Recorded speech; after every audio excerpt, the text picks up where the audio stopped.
what I decided to do was, this is for Titus, and I have, for every book of the New Testament, I have a vocabulary list for every single chapter of every single book.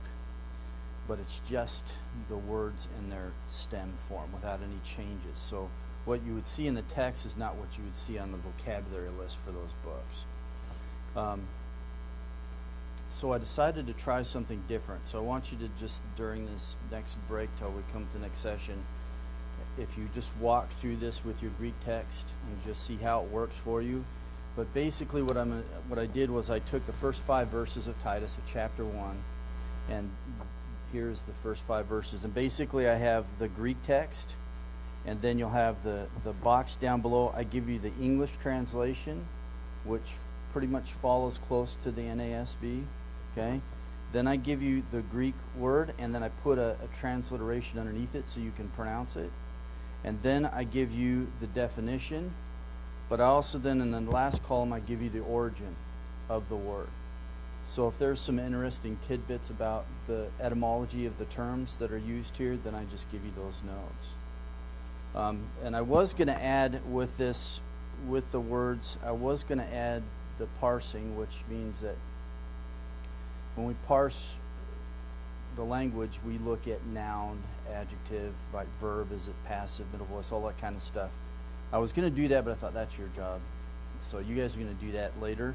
But when I give you the Greek, I'm just giving it to you as you will see it in the text above or in your Greek text. Okay, so there's no changes to it. So you can essentially just read through Titus with your Greek text alongside of you and just read through the first 5 verses, and then you can just look at the Greek and the definitions and all that kind of thing. And that'll get you used to handling the text. And then when we get into morphology, which will be the next major section, then we'll start talking about these building blocks of words and that kind of thing, and then we'll start adding a little bit more depth to this. So if it's a good tool for you, let me know. If it's easy to follow and use, then I'll just keep doing it this way. If not, then I'll switch it up a little bit. So just give me your feedback on it. Let me know what you think. And at the end of the time, we'll talk about, if we got time, we'll talk about how to pronounce the words and break them up so you read them. But like I say, I give you the transliteration, so you should be able to just, figure that out on your own for now until we get around to morphology proper. So there is that. Then with these notes that I handed out for lesson 1, this is part 3. You have this, or letter C in your notes. We're not going to look at this at all. Everything we're going to look at is in part 2 that I just handed out to you, the new copy. But just have this. It has the charts on it and that. There were things I wanted to add to this section, but I would have had to redo the graphs and everything else. I'm like, this is too much of a hassle. So I just wrote a whole new section, and we just put it in the second part. So this is for you to put in your notes, and it's just added extra thoughts on these. And then we have an appendix. There are 2 of them for lesson 1. This is the first one, and this one will talk about accents and that kind of thing, and I will pass this out next time, morphology, and you'll start digging into that, and we'll talk about accent marks and all that. So next time you'll have 2 appendices that I'll give to you that go with lesson 1, so you should have a pretty thick section for lesson 1 overall, and hopefully they'll benefit you. The appendices are basically, I'm going to give you just stuff that as you get a sense of the language and how it works and that kind of thing, it'll just take you a step further. And then if you really want to keep going, then I'll talk my dad into giving you all a free copy of his Greek morphology grammar. You can have that and just go with it. But at least I give you enough stuff to work with and give you plenty of things to study. But the time tonight I want to spend on lesson 1, part 2. We're going to go back and recap some things. We're talking about vowels tonight, diphthongs, and glides. But we'll go back and recap the consonants a little bit together, and then we'll look at vowels and all that. And I really just, the PowerPoints are going to become less, and the notes will become more, because really I'm trying to get everything into the grammar. So once I got a sense of where I was going with this whole thing and how I wanted to piece it together, then all of a sudden things started falling into place. I've added some letters that we're going to look at tonight that weren't in the original grammar, but I added them to this one, so hopefully it'll be a benefit to you. So if you want to turn your notes to page 4, is where we're going to start our time talking about phonetics, how sounds are made, and we're going to look at consonants, vowels, diphthongs, and then glides will be at the end, and you'll understand why we deal with glides after looking at diphthongs. So, but to go back and sort of recap why we're looking at Greek this way, we're approaching it from a linguistical point of view, and the intent is that we would understand better how language works, the nature of language itself, and the principles that we learn as we go through this material will carry over into the study of other languages, and these things will benefit us, and especially then if you're going to learn languages within this family tree, Indo-European, originally called Indo-Germanic, but within this family tree there are a lot of languages that you'll come across and you may study, and this will give you a whole lot of principles to work with as you move through. And just understand, we're not trying to establish necessarily hard and fast rules, just principles. We're not trying to formulate a system, but just if you get the ideas and the principles that lie behind these things, then however it, so that way when you're piecing it together in your head, you can put it to your own kind of format. However these things sort of gel for you and how you fit them together, this is what I hope, but at least capture the principles and then you'll figure out how to put them together in your own sort of framework. It's like our theology, right? We go through a book, study it. As we come to understand the theology in a book, we draw it out and we have it, but then we have how we formulate in our minds different things that we believe and so on. And as we study a new book, we have to factor in these new things that we've learned to what we've already learned and that kind of thing. And so that's sort of what I'm trying to help you do, is just give you principles, and then you will formulate these things and piece them together as you go along.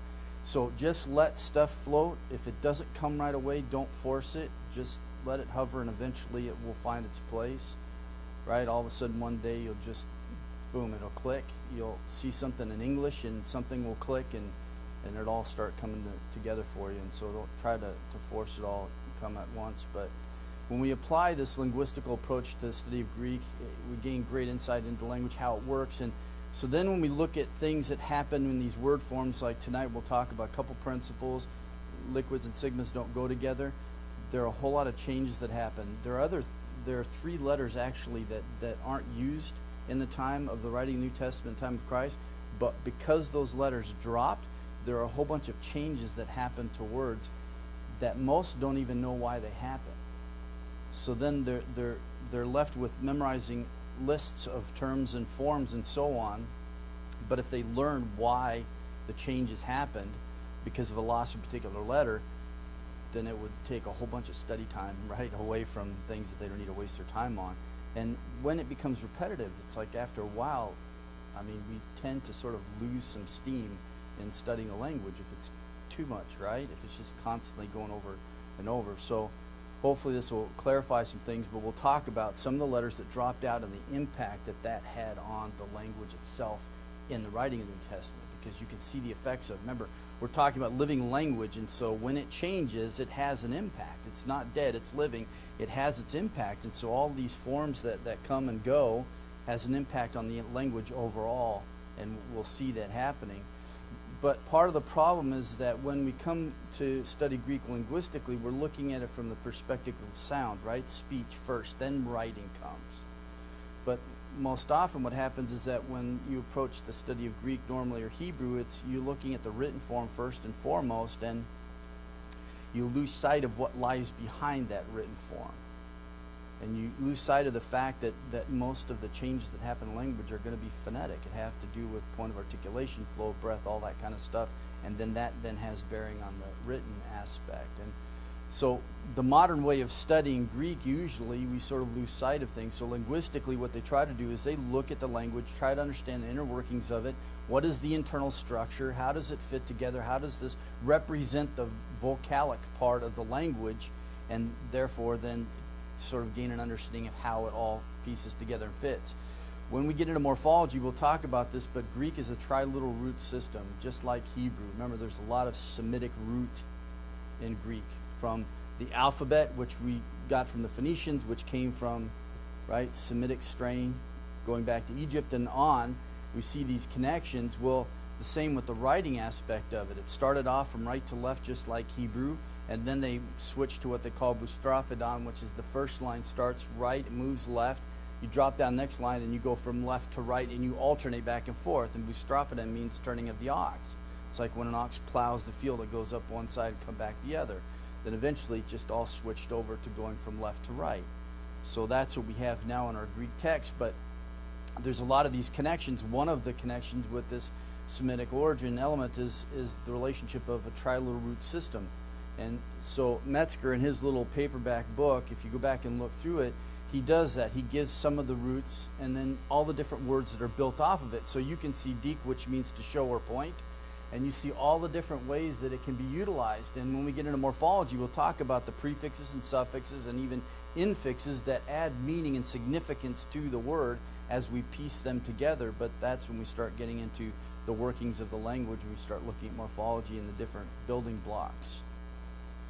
So essentially, this is what you're going to trace everything back to. What's the root? And then all of these elements, whether they're suffixes or prefixes or infixes, they add meaning. So when we get to morphology, we're going to talk about meaning and the significance of, right?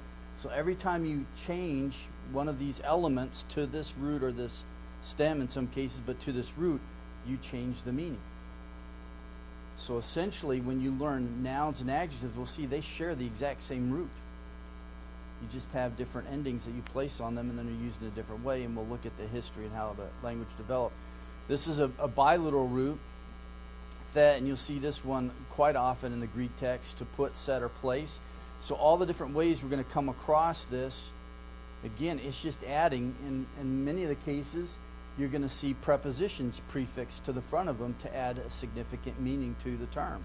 And when we learn prepositions, we're going to learn the root meaning of those prepositions, because oftentimes when the prepositions are used in a compound, when they're attached to a word, they go back to their root meaning.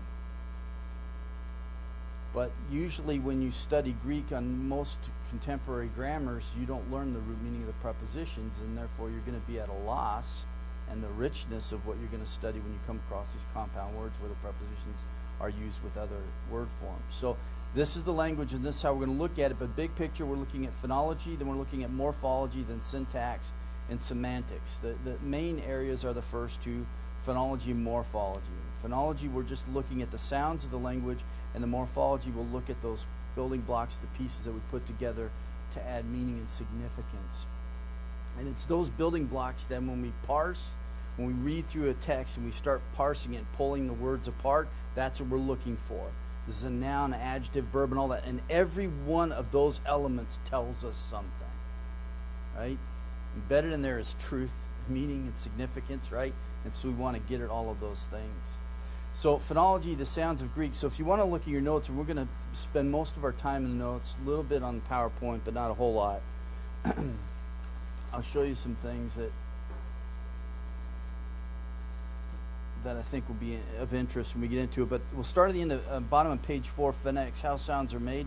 We'll start with consonants, and we're just going to review. We looked at these last time, and so some of these things I'll brush through, and then we'll keep pressing on towards the vowels. But phonetics are basically concerned with the description of human speech sounds.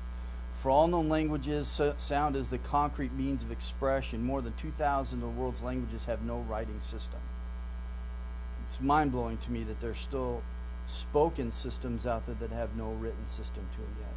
Thus, then, they don't have the Word of God in their language yet. So first things first, they need a written form of the language, then we can give them a translation.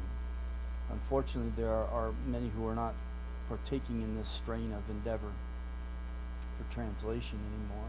And it's really unfortunate, because when we look at the U.S. and we can walk into a Christian bookstore, and we've got, umpteen different types of translations on the shelf to choose from, when you have languages out there that don't even have one, right? I mean, we really have just an overabundance of, and so for me financially, I wish people would spend more on getting something done for other languages. But If we look at second point there, that most speech sounds, all of them in English and Greek, are produced by a stream of breath or a flow of air that begins in the lungs and is forced out of the mouth or nose. However, there will be vocal tract, and so there's going to be these elements of the apparatus. We're going to talk about the vocal tract and how this breath moves, but also you have points of articulation and all of those things, the points of contact of lips or tongue and what have you to make these sounds. But remember, that's the phonetic part that we're focusing on. And so we started to look at and look at the issue of the different elements of this apparatus that we make sound with, this vocal tract as we would call it. So top of page 5, 3 things that we were looking at: the point of articulation, the vibration of vocal cords, and the flow of breath. All of these things are important, and these will help explain when we see then changes in the Greek text. When you put one consonant next to another, there's going to be a change that happens. Well, the phonetic aspect helps us understand why it happens. When you know the why, then the outcome, right? I mean, it's just makes sense, and you'll see it, and you'll be able to figure it out on your own instead of someone having to tell you these things. But understanding these 3 things: so articulation, vibration, vocal cords, flow of breath. And I figured out the printer problem, and so I've got the diagram, so hallelujah for that. So let's look at below the diagram there. Then starting from the back and moving to the front of the mouth, we move forward towards the front, the essential parts of speech, of the mechanism that we use to talk with, which we talked about last time. It's interesting that these elements of our anatomy are used to feed ourselves, but also used to communicate with, right? And so we edify one way or another. We eat and edify ourselves, but when we speak, we edify other people by the things that we communicate. And it's such a privilege to be able to do this. I think sometimes we take for granted the fact that we can talk to people and express our ideas and thoughts and so on, and we have a choice of words that we can put together, right, to really pinpoint what we want to say. And it's such a privilege for us to be able to do those kinds of things. But then when those things are taken from us physically, something happens, what have you, we start to realize how crucial they are to our life. I remember Edmund Hebert, he was working on commentaries, and at the same time he was losing his sight as well as his hearing at the same time. And so he prayed and asked the Lord, he says, if you would permit me to maintain my sight, just take my hearing if I have to lose something. He says, because if I have my sight, then I can study your word with it. And so God in his graciousness, he did that, preserved his sight, but lost his hearing, and he's written commentaries and works that have carried on after he's gone home to glory. But I mean, amazing, these things that we have, and just fail to recognize sometimes the beauty of what we have. So we'll break it down and look at these 3 things that we started to look at, but starting with the back, and we'll move towards the front. We have the velum, which is the soft palate, number 1 there. And then we have the hard palate. And this makes the distinction. If you look at the bottom of page 5 there, the Sanskrit consonants. If you look at the left-hand side, starting from the top, moving down, you have gutturals and then palatals. And that's really the distinction between those 2 letters, is that one is that the guttural for them is the soft palate at the back, and then the hard palate is where they refer to as palatals, and that's the roof of their mouth, right? The part that you usually burn when you eat something hot. So, but for Greek, I choose the designation guttural, although sometimes they're referred to as palatals, but guttural is better because we say that at the back of the throat. So if we say gamma, our tongue is pressed against that soft palate in the back of our throat, right? Same with kappa. But one is voiced, the other is unvoiced. So all the differences is that the vibration of vocal cords, right? But because we say the letters C and K, right? Cat, kite, right? We tend to push a little bit more towards that hard palate, the roof of our mouth, rather than back in the guttural. And so it might be hard for us to get a sense of that, but just remember, it's that soft palate is really when we're talking about gutturals in Greek. That's where we're going with that. Then we have the nasal cavity. This is another part of that vocal tract. The flow of breath goes from the lungs, travels up and into the nasal cavity. So when we say moo and nu, and in English, and mom, right? We have that flow of breath that goes up in the nasal cavity, and that's where we have the pronunciation of the sound. And so these letters represent that. And we'll talk about the classification of these, because mu and nu, we classify them as liquids, and primarily because they just have a flow to them when we use them.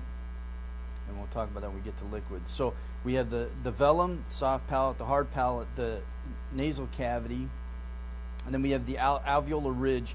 And most grammars, contemporary grammars of Greek, will refer to these as dentals. They are not dentals at all. And when we say theta, it is that ridge behind the teeth, right? Or we say tau or delta. It's putting our tongue to that ridge behind our teeth and breaking away from that, right? And even our sigma, it's an alveolar, so our tongue presses up on that alveolar ridge, sigma. So dental isn't an accurate description of these at all, and especially with the sigma, because you don't use your teeth, right? Don't say figma. Can't say that, right? So the classification is important, and over time, especially here in the West, to try and sort of expedite the learning of the language and trying to make it so connected with English that there are things that we have completely lost that we need to hang on to when we study Greek, because it will make it so much easier for us understanding that. But these things have been altered over time, unfortunately. So I'm not trying to reinvent the wheel, but trying to just capture some things that once were taught. Because here's the thing, it used to be that when you learn these languages as a kid in Europe, you would learn several languages as a kid. But here in the West, it's something that we're forced to do, and even most of the time we find a way of getting out of it, right? Of learning a second language, which is really unfortunate. But when they learned the second language, third language in Europe, they actually learned how to speak the language. So when they learned Biblical Greek, they also learned how to speak, right? And that way, then they helped to understand, but then that's how they were taught the language. But as we moved this way, things were dropped off and let go of that shouldn't have been. And so we're trying to sort of capture that without, getting too overwhelmed with it. But so the alveolar ridge, that's the other, and then the vocal cords, and that's the lips, and then the vocal cords, right? The vibration of and non-vibration of. And if we want to flip page 6 then in our notes, so we started looking at the classification of these things and started looking at these elements. So if you look at Sanskrit, you can go back through that and just follow the diagram, the chart for the consonants in Sanskrit, and see that there is some method to the madness. I'll show you tonight on PowerPoint with Hebrew when the Masoretes developed a vowel pointing system, because there weren't vowels. There was no vowel notation. They were consonants that were used to indicate the vowel sound, and that's how they would know when to make a certain vowel sound: A class, E class, I class vowel pronunciation. And then the Masoretes, to preserve the reading of the Hebrew text, they developed a vowel pointing system. But we'll learn that when we get to the end. But just, it's interesting to watch this. So then there's this method, and because they're looking at it linguistically, there is sense that lies behind what they do. So let's look at that. We have the Greek classification. We're going to look at gutturals, and then alveolars, and then labials. Gutturals, we have kappa, gamma, and this is starting at the back of the throat. It's closed at the soft palate. Right? One is unvoiced, the other voiced. Or the alveolars, tau, delta. It's putting your tongue on that alveolar ridge and then breaking away from the alveolar ridge at the back from behind the teeth. Duh. Now, this is important understanding this connection, because we're going to talk about the tau and sigma and the sibilant. Greek doesn't have a sibilant per se. It's the sigma actually, but they couldn't make a combination of tau and sigma because they had the same point of articulation. And so what happens is they actually, what we call it, they assimilated. They became one. Now, most grammars, when they talk about it, they'll tell you that the tau dropped out. It didn't drop out. And there's significance for understanding that fact when we get into morphology, okay? So I'm going to be planting seeds that we're going to pick up later, and we're going to water and help hopefully see them grow a little bit. But looking at point of articulation, then we have gutturals, alveolars, and then we have the labials, P and B, right? B. So both of these are, if we're going to get, we could break these consonants down even more. These are bilabials, but to keep it simple without getting too overwhelmed, they're just labials, right? But they're bilabials. Put two lips together, b, b, right? If we have a dental labial, like we have our fricative actually is a dental labial, f, v, v, f, right? We put our teeth together with our lip and pronounce it, so that would be a dental labial, but it's also a fricative because the flow of our breath we can carry it on for a long period of time, and like we can say v, as long as you can exhale and give breath, you can say the letter, right? So there's more that we could look at in regards to these letters. We're just trying to simplify and say, okay, what's the basics that we need to know? So gutturals, alveolars, labials, know this and know it well. And then we'll move to page 7 and we start looking at vibration of vocal cords. Now I added to this part of your notes, and from here on basically I've added quite a bit to your notes, so cover as much as we can, and what we can't you can read for yourself. So top of page 7 there, first paragraph, and when you make the Z sound, okay, you feel this buzzing. You can either feel it in your Adam's apple, right, or if you don't have an Adam's apple, you can feel it on top of your head. Put your hand on top of your head and you go zzz. You feel that buzzing, the vibration on top of your head. Zzz. That tells you that your vocal cords are vibrating. Okay, so now switch and say S. Can't feel it. Why? Because one is voiced and the other is unvoiced. The Z, we're using our vocal cords and they're vibrating. Zzz. But with S, they're slacking and they're not being used at all. They're not vibrating. So what's interesting is that if you say Z, you can hum a tune. But you can't do that with S. Okay? You can do it with the one because you're vibrating your vocal cords and you can carry a tune while doing that. But with S, you're not making any kind of tune, therefore you're not striking any kind of musical chord, and so therefore you can't hum a tune when you do that. So that is what goes on. We don't think about this, right? I mean, we talk, we communicate, we say things, we've done it from, the moment we started picking up words when we were little kids, and we speak before we write, right? And we've been doing this for so long, but we don't really stop and think about what happens when we do this. Because that really is what impacts language. Because again, language is merely a series of signs and symbols by which we communicate. They are to express the vocal phonetic part, right? We speak, and therefore we want to put that speech in writing. How do we put it down? We have to have signs and symbols that capture these sounds, and we put them to paper, and when people read them in combination, there's meaning and there's significance. But we just don't necessarily think about all this stuff all the time, right? Same with hermeneutics. So when I taught hermeneutics in seminary, principles for studying the Bible, and they thought, well, why do we need to learn how to do this? I said, well, in one sense, you really don't need to, because you practice hermeneutics every day. You have a conversation. You interpret what the person says to you in a conversation, right? If someone interprets it wrong, if you go to Starbucks and you order a coffee and they interpret your words wrong, you get the wrong cup of coffee. There's misinterpretation, right? And the outcome not so good, right? So then you take that into other areas of life, right? Husband and wife, miscommunication, argument, bad, right?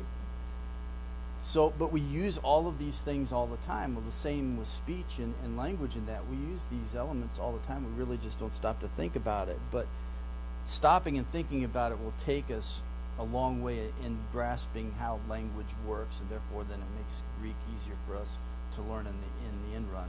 So I give you a list of letters there, voiced and unvoiced, V, F, B, P, right, D, T, and if you say them, same thing, you can feel the vibration of vocal cords or the slackness of them.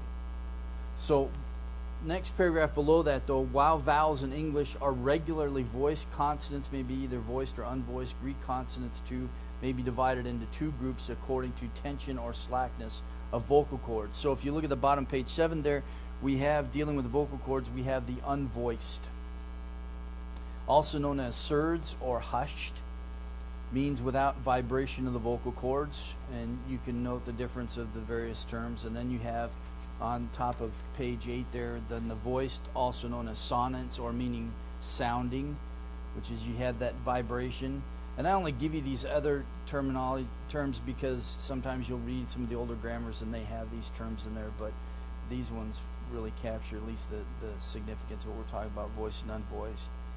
So it is like air blown into a balloon, letting out the air, constricting or relaxing the stem. So when we blow up a balloon, right, and we take the stem, when we were kids, maybe sometimes adults we do it, but we put air in there and we just pull the stem, right? If you pull it tight, it makes that loud squeaking noise because the vibration is caused, right, to greater frequency as you pull it tight. But if you slacken it, then the air passes through without any kind of vibration and so on, and therefore you have voiced and unvoiced. So if we look at our gutturals, alveolars, and labials, all three of them have unvoiced and voiced. For the gutturals, it's kappa, gamma, so when we say them, k, g, k, g. If we say alveolars, tau and delta, t, d, t, d. Now this is important because we're going to learn too that when we talk about unvoiced, usually it's the unvoiced consonants that make up combinations. So it's the unvoiced that are aspirated, taha, paha, right, kaha, and it's also the unvoiced that becomes sibilants. Kappa, sigma becomes x, right, which is the letter xi, and so on. So we'll see that when we walk down through that. So it's interesting how much is built off of the unvoiced. And then we have the labials, P and beta, p, b, b. So the other is in flow of breath. And under this, we're going to look at several classifications of the consonants. And we're also going to just combine some things here. But we're going to look at a couple of things. We're going to look at aspirates, sibilants, and then we'll look at the nasals. These deal with point of articulation, but primarily we're going to focus on the flow of breath. So under number 3 there, page 8, flow of breath, and this whole section is pretty much added from previous notes. So tell me if there's things when we're going through this and you're reading through it at home, say, man, that'd be nice if you clarify, give an example of. Let me know because I can embed it into that, and we'll go on. So aspirates and sibilants. First, we'll look at aspirates. These are ki, theta, and phi, made with rough breathing, so it has that H sound. The sibilants there, number 2, because it makes the S sound like it's a hissing noise. This is where the word sibilant comes from the Latin, I hiss. So when we say it, it has that S sound to it. Now, the thing that's important for us to understand, and I put these notes in this part here on the bottom, page 8, under sibilants there. It's really important that we introduce these things, and I thought I need to have this in your grammar, and then we'll just keep coming back to these thoughts. But it's important to understand this about sibilants, because really what it is, it's you're using 2 different points of articulation, but you're saying these, making these sounds at the same time simultaneously. So it almost seems like they're merging into one, but they're not. Okay? But we're saying them simultaneously, but we're using 2 points of articulation. This also then explains why tau and sigma cannot form to create, if you will, a sibilant for the alveolars, because they have the same shared point of articulation. So just to tell you, and then classification, when you see these in Greek grammars, they won't classify them this way. So just to let you know. So essentially then, first paragraph there describing these sibilants, then it's kind of like the English word when we say the word cat, ps, ps, right? You have 2 points of articulation. You have the bilabial, p, right? And then we have the s, alveolar. And you can put those 2 points of articulation together, and you can say at the same time, ps, ps, right? You can't do that with tau and sigma. So a true, if you will, a true sibilant is being able to use 2 points of articulation, saying 2 consonants simultaneously, right? Or making these 2 sounds simultaneously. So second paragraph there, the unvoiced, or stop as some grammars refer to it as, the unvoiced plus a continuant, that is the S.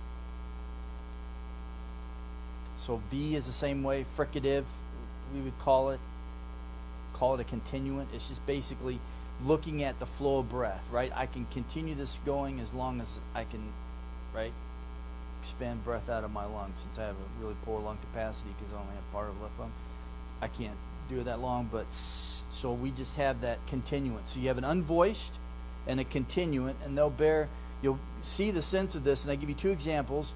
If you look in your notes there, second paragraph, pseudo. So we get our English word pseudo from, right? Pseudo is a liar, deceiver, right? It's a fraud, it's fake, it's pretend. So when you say it, right, you have the p, right? You have the unvoiced labial and the S, alveolar, ps, ps, pseudo. But if you say the word sozo, look at the first consonant there, the S, s, sozo. So in one case you have what we call a sibilant, ps, 2 points of articulation said simultaneously. The other one you have 1 point of articulation, and it's just hold it as long as you can, sozo. Now the middle of that word though, sozo, the zeta, it's pronounced like a DZ. So if you look in your transliteration there, I put DZ there for you so you know how it's pronounced.